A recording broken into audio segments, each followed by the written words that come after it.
Hola a todas y todes, muchas gracias. Agradezco mucho la presencia. Sé que no es fácil levantarse un sábado temprano, así que ante todo un millón de gracias por el compromiso. Voy a compartir pantalla.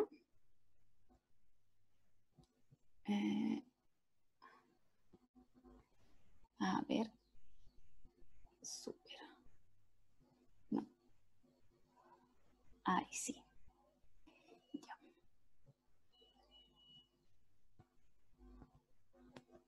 Súper, creo que se ve bien. Bueno, como ya me presentaron, mi nombre es Maritza. Yo trabajo en el diseño de espacios participativos, espacio público con diseño participativo, así que les voy a hablar un poquito también desde la teoría y desde la experiencia de lo que es este proceso.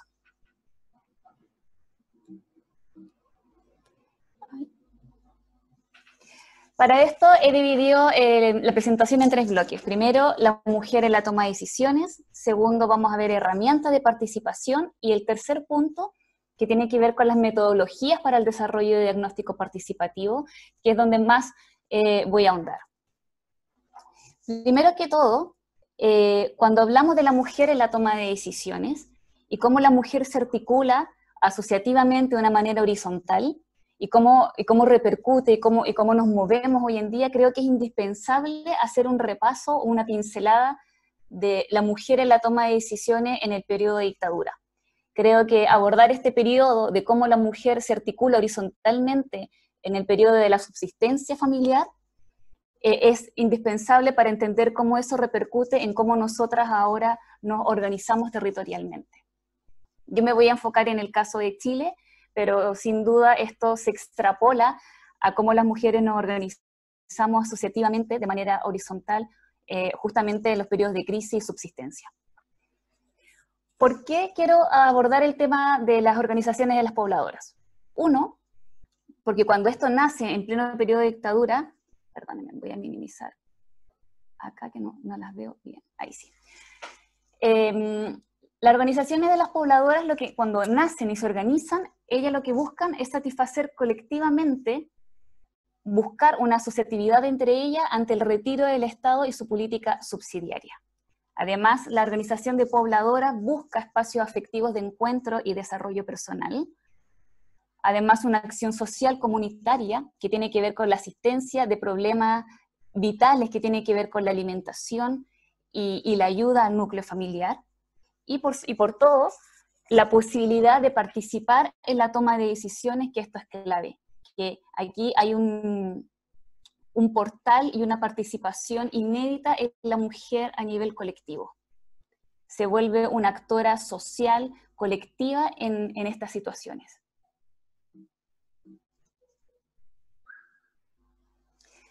Entonces, el movimiento de mujeres pobladoras en dictadura, que nace como una solución transitoria a una supuesta transitoria represión política, que terminó siendo para nada transitoria, surge justamente orientada a cubrir las necesidades de alimentación de las niñas, de los niños, de todo el núcleo familiar, y nace como una respuesta reactiva, es decir, hay que ayudar a la subsistencia familiar, y por eso nacen los grupos de salud, las bolsas de trabajo, los talleres comunitarios, los comedores colectivos comunitarios, las ollas comunes, es decir, soluciones reactivas para estas situaciones.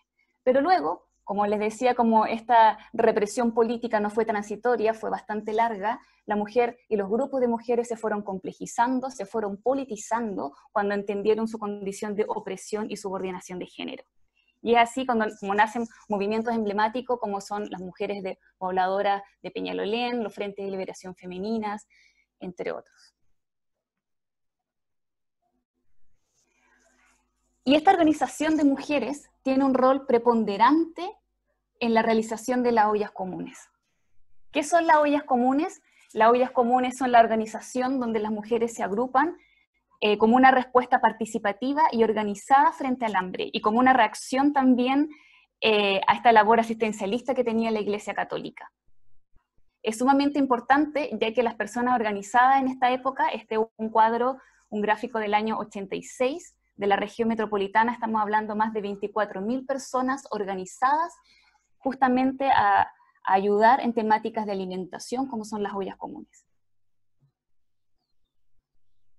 Entonces, ¿con qué nos encontramos en esa época? En plena época de dictadura, cualitativamente vemos la diferencia de los roles de género, es decir, la sobrevivencia es un espacio femenino legitimado para la inserción de la mujer. Entonces, claro, cualitativamente vemos lo que ya siempre hemos escuchado, lo que sabemos, que la mujer está en la esfera privada y el hombre está en la esfera pública, y es por eso que la mujer se tiene que hacer cargo de la subsistencia, de la alimentación y del núcleo familiar. El espacio de la sobrevivencia termina siendo un espacio legitimado para la mujer. Y esto ya lo sabemos, o sea, cualitativamente sabemos que esto pasa, pero desde el punto de vista de la participación, lo que ocurre en este periodo de dictadura es sumamente importante. ¿Por qué? Porque se abre un espacio inédito para la mujer. Y desde el punto de vista económico, su contribución pasa a ser determinante en la subsistencia familiar. No por el hecho de cuánto aportan en valor monetario, porque no es eso el valor en ese minuto, sino que en escala de prioridades satisfacen las necesidades básicas que tienen que ver con contribuir a lo vital. Entonces, esto es sumamente importante porque las mujeres no solo están participando cuantitativamente en estas organizaciones, sino que están tomando decisiones y siendo responsables de estas organizaciones. Por ejemplo, esta tabla me parece sumamente interesante, que tiene que ver con la cantidad de personas afiliadas a organizaciones en periodo de dictadura. Estamos hablando de mujeres alrededor de 9.900, o sea, casi 10.000 mujeres en la región metropolitana, versus hombres que solamente tenemos a 4.300 afiliados a una organización de ayuda colectiva. ¿En qué estaban los hombres en ese minuto? Los hombres estaban en una dimensión reivindicativa, es decir, estaban en luchas con demandas al Estado. Estaban en partidos políticos, estaban en los sindicatos, en los colegios gremiales, en distintas organizaciones, pero siempre desde un punto mucho más individual, en donde salen liderazgos y cualidades personales, individuales, versus las mujeres que estaban en esta dimensión de la subsistencia. Por ejemplo, acá, en esta tabla, podemos ver mujeres en organizaciones de autoayuda que tiene que ver con la subsistencia de salud y alimenticia, 9.000 mujeres versus 1.000 hombres en organizaciones de autoayuda. Versus en las organizaciones reivindicativas que les decía que tienen que ver con las demandas al Estado, encontramos alrededor de 3.000 hombres versus mujeres solo 700. ¿Qué es lo interesante de esto? Es que empiezan a surgir esta cantidad de mujeres organizadas desde un liderazgo gestionario colectivo. Es decir, mientras los hombres estaban haciendo actividades desde miradas individuales, es decir, desde un ámbito que tiene que ver cómo los hombres se organizan desde sus cualidades personales, desde sus personalidades, ya sea porque discursivamente tienen habilidades para seducir desde la oratoria, las mujeres estaban en otro rol. Las mujeres estaban liderando gestionariamente desde el ámbito horizontal. ¿Por qué? Porque las mujeres no tienen la cantidad de tiempo, 10 minutos, para hacerse cargo de todas las actividades. Por tanto, las demandas tenían que estar distribuidas entre ellas. Y por ende, los roles estaban distribuidos entre todas. ¿Qué es lo interesante de este gráfico? Empezamos a ver nuevos liderazgos gestionarios que sobrepasan los hombres versus 600 versus los 3.000 que tiene que ver con las dirigentes mujeres. Es decir, se difunde y se socializa un nuevo tipo de poder basado en la organización en grupo. Y eso significó que las mujeres descubrieran un nuevo espacio de inserción organizativa, y eso tiene que ver con una organización horizontal. Es decir, las organizaciones de sobrevivencia y sus articulaciones se organizan de una manera horizontal que repercute hoy en día cómo las mujeres nos seguimos organizando en los territorios y en los espacios sociales y políticos. ¿Qué es lo que pasa hoy en día? Porque lo que les acabo de mostrar es en periodo de dictadura. Hoy en día no ha cambiado mucho la cosa, es decir, las mujeres nos seguimos vinculando colectiva y horizontalmente justamente en las asociaciones de autoayuda, que son como las agrupaciones de adultos mayores, centros de padres, organizaciones religiosas, juntas de vecinos, actividades culturales, etc. Y los hombres, cada vez se va equiparando la balanza, los hombres siguen liderando las organizaciones reivindicativas, justamente las que tienen que ver con los partidos políticos, las agrupaciones sindicalistas, asociaciones gremiales, entre otras. Digo que cada vez se va equiparando más y me parece un gran destacar que en Chile vamos a tener la primera constitución paritaria en el mundo, que eso ha sido una reivindicación justamente a la lucha feminista, a la lucha social y a la lucha de todos los movimientos sociopolíticos. Pero esto en el ámbito de la acción, en el ámbito sociopolítico, de cómo las mujeres participamos en los espacios públicos. Pero ¿cómo ha sido la participación de las mujeres en la representación formal misma en la calle?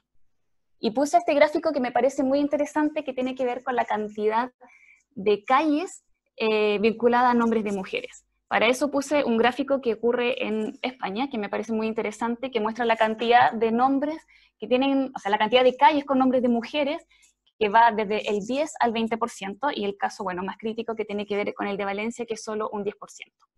Y ahí uno podría decir, bueno, obviamente las calles no tienen nombres de mujeres porque estamos usando como referencia Europa y es demasiado antiguo. Pero las calles nuevas tampoco son paritarias. Y en el año 2004 hubo un casi intento de paridad, en donde las calles nuevas sí lograron tener representación de mujeres, pero luego decayó este gráfico. Entonces, a nivel cuantitativo, sabemos que las mujeres tenemos una baja representación literal en la calle y en el espacio público. Pero a nivel cualitativo, ¿cuál es la cualidad de esta mujer, este 10%, que sí ocupa y representa una calle? Esa cualidad es de vírgenes y santas, es decir, la cantidad de mujeres o nombre de mujeres que realmente representan el espacio público siempre está asociado a una cualidad de la santidad. Versus en los hombres, que nos encontramos con una cantidad de oficio muy variado, como por ejemplo en el caso de Valencia, que hay doctores, pintores, músicos, maestros, arquitectos y distintos oficios representados en el espacio público. Versus la mujer, para poder usar y ser dueña de ese espacio, está considerado a una mujer que es justamente una santa, una virgen, y en un porcentaje despreciable, damas, diputadas, hermanas, matronas y monjas. Por eso creo que es muy bonito y es muy reivindicativo lo que pasa justamente con el colectivo de las tesis, que es la apropiación y la reivindicación de las mujeres literal en el espacio público. Pero ¿qué pasa entonces, ahora que sabemos que la representación es desigual? ¿Qué hacemos justamente, o qué herramientas contamos para hacer participar a estas mujeres justamente en la toma de decisiones del espacio público? Primero que todo, considerar que las bases de la perspectiva de género en las políticas públicas, tenemos que considerar que la perspectiva de género no puede limitarse solamente cuando lo asociamos a la pobreza. Es decir, no es una condicionante que solo utilizamos cuando queremos estudiar grupos más vulnerables o sectores más vulnerables. Segundo, no considerar que la cuestión de género se aborde por el mero hecho de trabajar con mujeres. Es decir, no es una herramienta instrumental.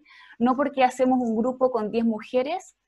Ay, perdón, hay un micrófono que está abierto.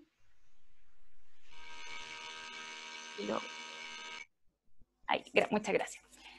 Segundo, considerar que, como les decía, que el trabajar con mujeres no es instrumental, o sea, no porque hacemos un grupo con mujeres ya estamos incluyendo el enfoque de género. La necesidad de elaborar propuestas consistentes y argumentadas de políticas, es decir, que realmente los gobiernos locales tengan propuestas para trabajar e incluir en sus metodologías participativas el enfoque de género, pero para ello tenemos que contar con un equipo y con mujeres que estemos capacitadas justamente para aplicar estas herramientas en los espacios de participación. Y la quinta, por supuesto, voluntad política para constituir esto como una política pública en nuestros gobiernos regionales y locales. ¿Qué es lo que impide la participación de las mujeres hoy en día? Bueno, varias cosas, pero lo puse en 4 puntos. Primero, tiene que ver la tradicional distinción, como ya todas sabemos, que tiene que ver con el espacio público para los hombres y el espacio privado para las mujeres. Y esto obviamente inhibe y nos coarta al momento de poder tomar decisión y participación justamente en el espacio público. Por tanto, muchas veces las mujeres cuando están en grupos mixtos no se atreven a participar porque ya viene arraigada esta costumbre de quedar calladas, menoscabadas e inseguras justamente por los grupos masculinos. Segundo, los modelos de socialización de las mujeres y los hombres son distintos, es decir, pasa que de repente cuando hacemos grupos mixtos, los hombres de alguna manera se comen el espacio y toman la palabra y toman la participación sin darse cuenta, pero ya porque lo tienen completamente arraigado. Y es labor de nosotras justamente tomar la acción y tomar la palabra a las mujeres para que puedan hablar y puedan ser también, la voz pueda ser paritaria, es decir, si habla un hombre, considerar siempre que pueda hablar una mujer y que parta hablando una mujer justamente en estos grupos mixtos. El tercero tiene que ver con la disponibilidad de recursos, saber que muchas veces cuando hacemos talleres o cuando hacemos acciones participativas con enfoque de género, vamos a tener dificultades con que las mujeres puedan llegar porque el acceso a los recursos no es el mismo. Y el cuarto tiene que ver con que las mujeres muchas veces, al momento de ser consultadas por sus derechos individuales, les cuesta llegar a saber cuáles son sus demandas porque cotidianamente siempre están respondiendo a necesidades colectivas de su familia, es decir, motorizan todas sus necesidades a las necesidades familiares y no a las necesidades personales de ellas.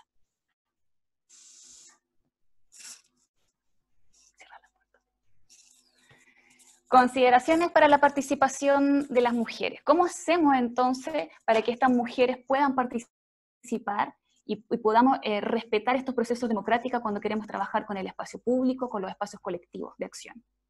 Primero, considerar que la mujer que vamos a invitar tiene una doble o triple carga laboral, por tanto, la distribución del trabajo, como sabemos que es desigual, tenemos que considerar que invitarla a participar va a ser una cuarta o quinta carga a su vida.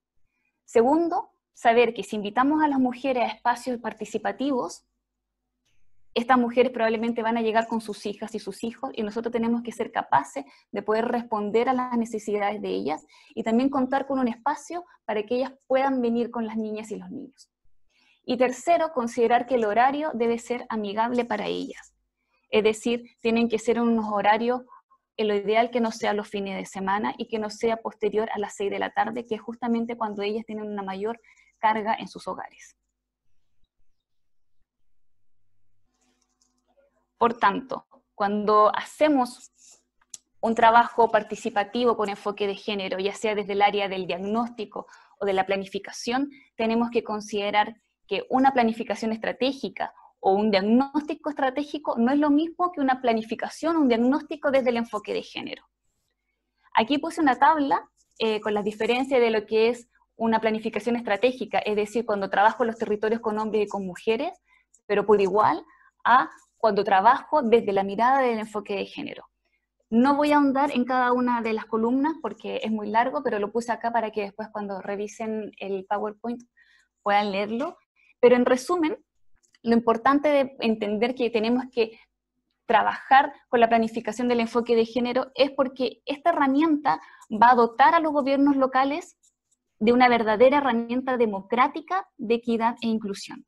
Es decir, cuando trabajamos con el enfoque de género, damos cuenta de una multiplicidad de actores y de actoras que desarrollan su actividad y su vida en el territorio con diferentes intereses y con diferentes posiciones. Entonces, si ya sabemos cómo poder trabajar con las mujeres, sabemos que hay limitancia y tenemos que tener ciertas consideraciones y ciertas pautas para poder trabajar con ellas, ¿cómo lo hacemos entonces? ¿Cuáles son estas metodologías? Primero, cuando trabajamos con mujeres, con grupos de mujeres, tenemos que siempre preguntarnos qué está pasando y por qué está pasando eso en el territorio. Es decir, la planificación con perspectiva de género implica que en todas las fases del proyecto, ya sean desde el diagnóstico, desde el desarrollo y cómo ejecutamos el trabajo, tiene que incluir las variables de función de género. ¿Qué son estas variables? ¿Qué son estos indicadores de género? son todos aquellos indicadores que nos ayudan a relacionar los recursos que necesitan tanto mujeres como hombres, poder diferenciar las actividades que realizan las mujeres y los hombres en este territorio, y también tener una relación de cómo controlan y acceden a los recursos que sabemos que son diferenciados. Lo que yo les quiero contar es la experiencia que hemos tenido en el Quiero Mi Barrio. Yo trabajo en el programa de recuperación de barrios. Para las que no son de Chile y no conocen el programa, este es un programa que se inserta en los territorios durante 3 años, y lo que hacemos es mejoramiento del espacio público con la participación de las vecinas y los vecinos. Y para poder saber cómo mejoramos este espacio público, qué hacer, sin duda tenemos que hacer un proceso de diagnóstico diferenciado entre mujeres y entre hombres. Y el mapa de mujeres es sumamente interesante, que es lo que les estoy mostrando acá, que es poder diagnosticar qué es lo que está pasando y cómo lo están viviendo ellas y cómo lo están viviendo ellos. Cuando hacemos una planimetría de autodiagnóstico y queremos saber qué está pasando en ese barrio, tenemos un diagnóstico que es transversal, tanto para hombres como para mujeres, que tienen que ver con las problemáticas ambientales, con las zonas de inundación, etc. Pero sin duda, cuando el mapa agarra una diferencia completamente notoria, tiene que ver con los problemas de inseguridad, o más que la inseguridad misma, con la percepción de inseguridad. Y ahí es sumamente valioso cómo cambia un mapa del grupo de las mujeres con el mapa que arman los hombres, porque la percepción de inseguridad es mucho más amplio y mucho más diverso en comparación a los hombres, que ven la inseguridad como un asalto o una posibilidad de perder un objeto, versus la mujer, que tiene una percepción de inseguridad mucho más compleja y completa en su territorio. Pero cuando trabajamos con la perspectiva de género y cuando trabajamos con mujeres, no solamente tenemos que trabajar con las mujeres, sino que también tenemos que trabajar con las mujeres de su más temprana edad, que tiene que ver con las niñas. Tenemos que, cuando hacemos un trabajo participativo y democrático, tenemos que incluir la mirada de las niñas y los niños y reconocerlos como un grupo de interés. Y es por eso que creo que es importante entender que cuando hablamos del derecho de las niñas y los niños en la ciudad, no es lo mismo hablar del derecho de los niños en la ciudad que hablar del derecho de los niños a la ciudad. Porque cuando hablamos del derecho de las niñas y de los niños a la ciudad, estamos diciendo en resumen que es el derecho a que ellas opinen y que ellas participen de los procesos participativos.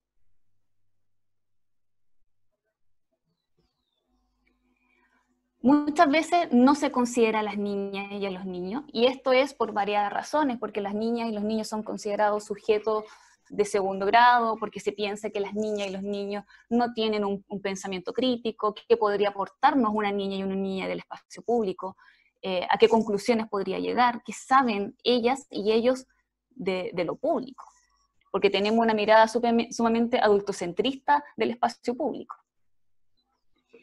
Y esto es sumamente importante porque si las mujeres hemos sido excluidas del proceso de diseño, del proceso del uso del espacio público, las niñas durante mucho tiempo fueron olvidadas como sujetos también que habitan el espacio público y principalmente el espacio de juego, y esto es clave.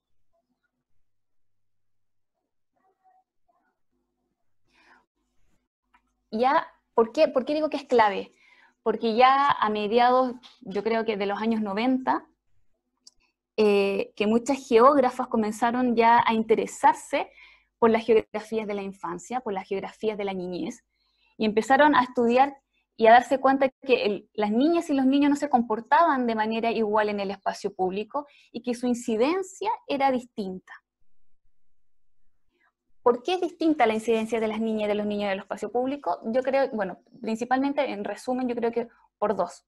Uno, porque las niñas y los niños cada vez están usando menos el espacio público, están cada vez más retraídos en el ámbito privado por un millón de cosas, porque el ámbito privado les está brindando mayor goce en este momento debido a la inseguridad que le genera el espacio público.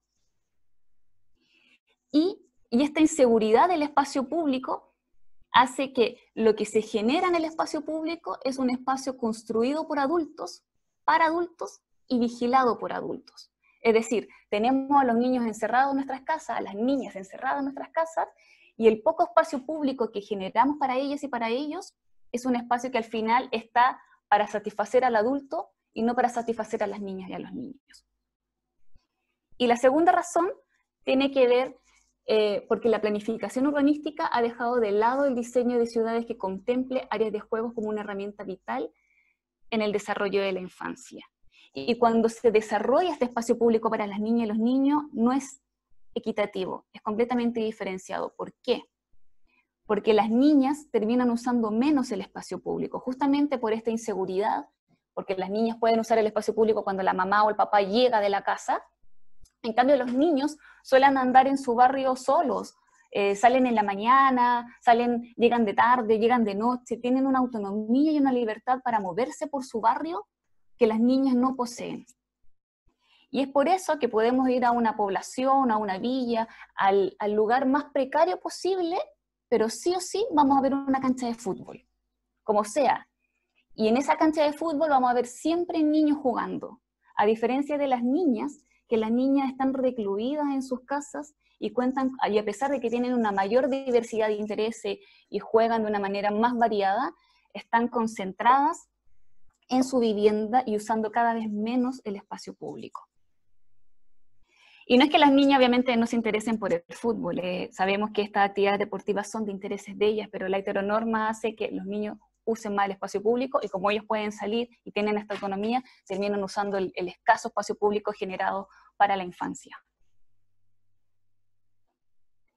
Este mapa me parece sumamente interesante, es un mapa generado en la Ciudad de México, en donde se muestran las áreas abiertas, es decir, las áreas que cuentan con espacio público para niñas y niños, versus la concentración de niños y niñas donde hay colegios o jardines infantiles. Y podemos ver que donde hay mayor concentración de colegios y de jardines, no se condice con la cantidad de espacio público a disposición para que ellas y ellos puedan jugar. O sea, no solamente las niñas y los niños están fuera de los espacios de diseño, sino que cuando los adultos diseñan estos espacios públicos, tampoco hay una concordancia entre lo que se diseña como espacio público con lo que se diseña para los espacios de juego y de satisfacción para ellas y ellos. ¿Qué hacemos entonces para que las niñas y los niños puedan participar y puedan ser parte de estos procesos democráticos? Tenemos varias alternativas, pero principalmente yo creo que estas son las más importantes.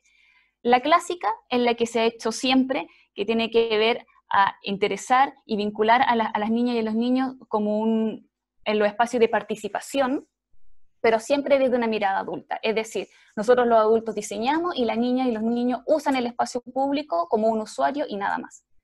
Tenemos otra opción, que es las niñas y los niños desde una mirada más consultiva, en donde les consultamos qué opina sobre ese espacio público, qué opina de ese espacio de juego o qué opina de su ciudad y su barrio.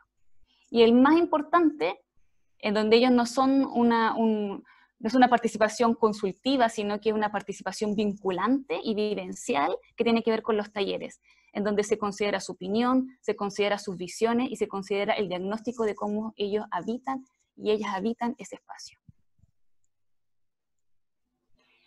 Para eso, nosotros en el Quiero Mi Barrio, en el programa que hacemos en Ñuñoa, hemos hecho talleres y recorridos barriales con niñas y con niños. Y esto es sumamente importante para poder determinar cómo mejorar ese espacio público y cómo hacer que realmente esta participación sea con un enfoque de género lo más transversal posible. ¿Qué es lo que podemos levantar cuando hacemos talleres con niñas y con niños? Primero, exponer datos sobre experiencias barriales y cómo se relacionan con su ciudad, con su casa, con su colegio y con los trabajos de sus padres y sus madres. Podemos levantar ideas de cómo ellas y ellos quieren mejorar su barrio y también nos sirve para identificar problemas y discutir soluciones del espacio inmediato donde ellas y ellos viven.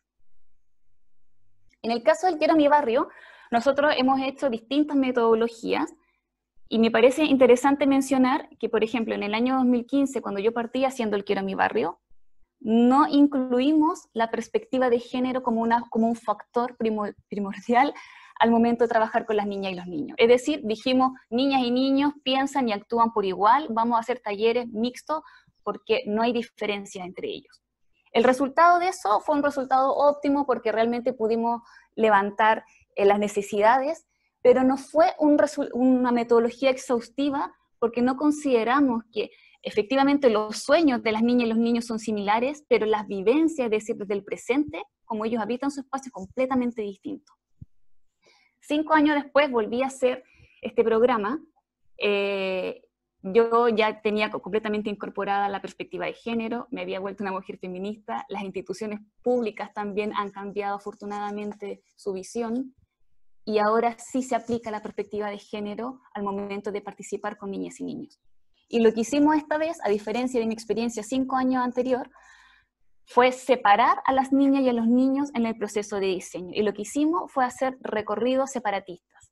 Es decir, le pedimos a las niñas y a los niños que nos llevaran a recorrer su barrio y que nos mostraran desde la experiencia, desde el presente, cuáles eran los lugares que ellas más disfrutaban y los lugares que más las insegurizaban. En el caso de los niños, obviamente todos nos llevaron a la cancha de fútbol que está en la población, versus las niñas que no sabían a dónde ir porque no juegan en la cancha de fútbol, tampoco salen mucho a la calle porque los papás llegan muy tarde a la casa, entonces no tenían espacio a los cuales llevarnos, y eso me impactó muchísimo. Y segundo, que cuando le preguntamos a los niños que nos llevaran a los espacios que más le insegurizaban de su población o de su villa, no había. Los niños se sentían libres e indestructibles en su población, versus las niñas que sí nos llevaron a los pasajes donde más se sentían inseguras, que es donde se vende droga, que es donde se juntan adolescentes a tomar, y principalmente no porque ellas se vean afectadas de manera directa, sino porque ven que a sus mamás las molestan y se sienten inseguras en ese espacio. Es decir, la inseguridad también es heredada y ellas terminan habitando ese espacio público con miedo porque saben que es inseguro para sus madres. O sea, ya desde muy temprana edad las mujeres habitan con miedo el espacio público y no tienen la misma autonomía que los niños. Y acá, bueno, son más imágenes del proceso participativo con niñas y con niños. Entonces, sabiendo esto, sabiendo que las niñas y los niños no habitan el espacio público por igual, no gozan el espacio público por igual, ¿qué consideraciones debemos tener para poder trabajar con ellas y con ellos? Primero, que el diseño de barrios debe contemplar la participación de niñas y niños, o sea, cuando hacemos una participación con enfoque de género, debemos incluir la edad como una variable, para levantar problemáticas e ideales de esos barrios. El género indiscutiblemente condiciona nuestra percepción y nuestra inseguridad en el modo de habitar. Por eso es sumamente importante diferenciar que las niñas y los niños no se muevan por el espacio público por igual. Segundo, consideración, que las niñas y los niños deben ser partícipes de los procesos deliberativos y de votación. Es decir, las niñas deben votar y deben decidir y discutir entre ellas y entre ellos cómo manejar, cómo usar y cómo gozar el espacio que ellos van a usar, y no desde la mirada adultocentrista, que es la que siempre hacemos cuando diseñamos el espacio público o cuando diseñamos procesos participativos de cualquier índole. Segundo, que las áreas de juego deben ser espacio para ellas y para ellos, pero como la inseguridad no la vamos a erradicar de la noche a la mañana, definitivamente tienen que ser espacios de goce para ellos, pero también pensados en espacios que puedan ser usados por los adultos para que puedan acompañar el proceso de las niñas y de los niños. Y por último, cuando trabajamos con niños y con niñas, al momento de diseñar justamente este espacio público, de cómo quieren habitar su villa o cómo quieren habitar sus espacios inmediatos, muchas veces pasa que ellos no cuentan con muchos referentes y ahí desde nuestra herramienta tenemos que ayudarlas a ellas y a ellos a que puedan imaginar sin limitancias.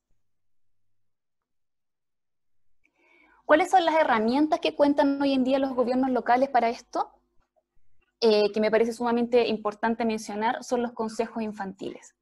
Los consejos infantiles son órganos municipales o de gobiernos regionales que tienen que ver con participación ciudadana formada por niñas y por niños, y que su rol es ocuparse de los asuntos de la ciudad. Es decir, son consejos de niñas y de niños que se juntan a debatir y hacer propuestas de cómo quieren habitar su espacio. Y esto, en los países que se implementa, son aproximadamente grupos de 20 niños, entre 10 y 12 años, también hay grupos especializados de adolescencia, pero en el caso de los niños, por lo general son de 10 a 12 años, y durante 2 años, y esto se va renovando para que realmente el Consejo Infantil tenga una mirada lo más amplia posible de lo que es la participación.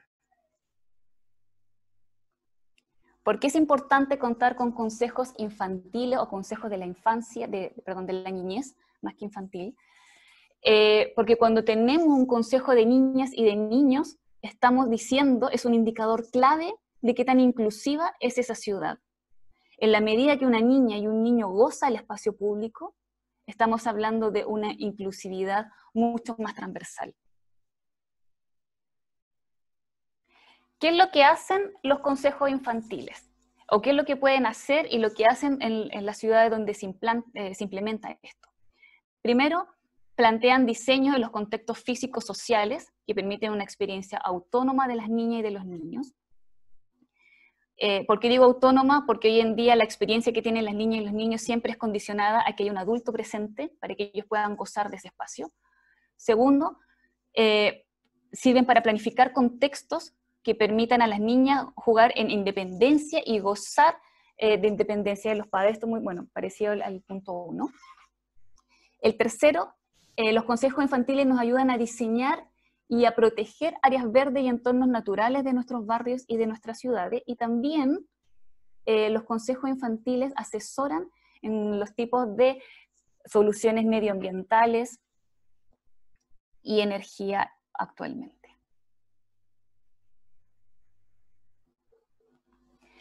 Para finalizar, ¿cuáles son como las conclusiones las que quiero compartir hoy cuando trabajamos desde un enfoque de género y desde herramientas democráticas? Primero, que tenemos que eliminar todos los obstáculos que impidan a las mujeres participar de manera eficaz. Esto es decir, cuando trabajamos con mujeres tenemos que considerar variables como la movilidad, la seguridad pública, el acceso a la información que es diferenciada a los hombres, la intimidación y la violencia como una condicionante que siempre está presente cuando trabajamos en grupos de mujeres.